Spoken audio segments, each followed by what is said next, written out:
Messieurs, dames, bonsoir. Nous sommes lundi 15 décembre 2025. C'est l'heure de votre journal en français dans une présentation de Habib Garba. Voici les titres. La ministre de l'Éducation nationale est connue pour une évaluation d'une stratégie mise en place par son département ministériel. Les détails dans un instant.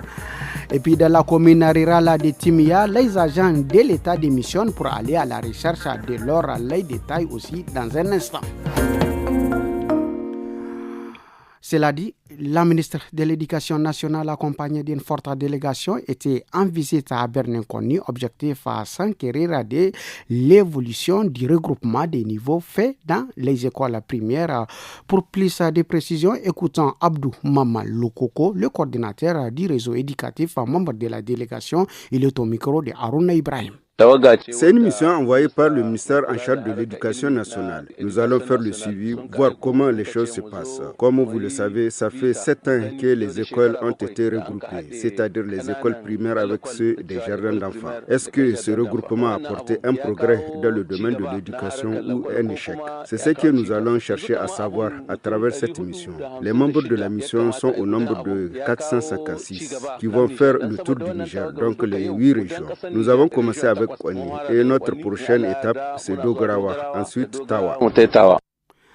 La résilience a frappé fort dans la ville de Timia. En effet, nombreux sont les agents de l'État qui démissionnent de leur poste de travail pour se lancer dans la recherche de l'or à Tibercatin. Cette situation qui affecte surtout l'enseignement et la santé inquiète la municipalité. Écoutons les chargés du développement de la mairie de Timia, Issouf Agalher. Il est au micro du studio Kalango. Des jeunes ont laissé les jardins pour chercher l'or, ils ont laissé l'élevage, l'artisanat. Des enseignants, des écoliers ont laissé ces services sociaux de base pour aller chercher de l'or. Beaucoup d'infrastructures, des services de l'État sont fermés. Les gens, que ce soit jeunes ou grands ou adultes, sont partis chercher l'or.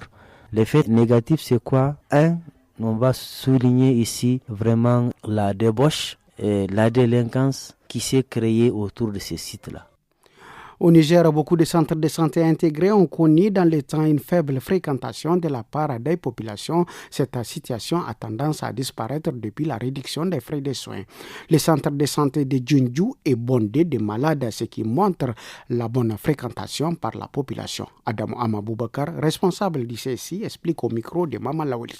Par rapport aux années précédentes, la fréquentation a augmenté. Avec les sensibilisations des COGES, vraiment quand ils sont malades, ils arrivent à venir. Et la prise en charge, ça dépend de la gravité de la maladie. Quand on vient avec les premiers signes, c'est facile et vu la disponibilité des médicaments, on arrive vraiment à prendre en charge sans souci. Mais le problème, c'est ceux qui viennent un peu tard. La baisse de tarification qui est passée de 50% a vraiment fait augmenter la fréquentation. Partons à Difa, dans le département d'Engingimi, qui a vécu un moment historique le vendredi dernier avec l'élection du tout premier chef du groupement Boudouma de Erimi, la personne de Ousseini Malam Mlaminou. La cérémonie solennelle s'est tenue dans un climat de transparence et de fraternité. Voici la réaction de quelques habitants au micro de notre correspondant Abdoulaye Mena.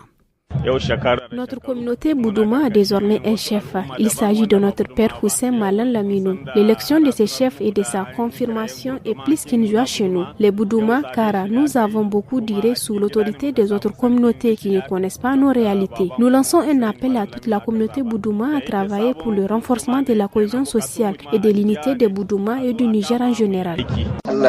Notre souhait est que la communauté regarde dans la même direction pour que les fils et les filles Boudouma s'entendent et se lancent dans le développement de leur zone et du Niger en général. Bonne chance au nouveau chef et que la paix règne partout au Niger. C'est tout pour ce journal. Le programme continue sur les radios partenaires du studio Kalango. Merci, au revoir.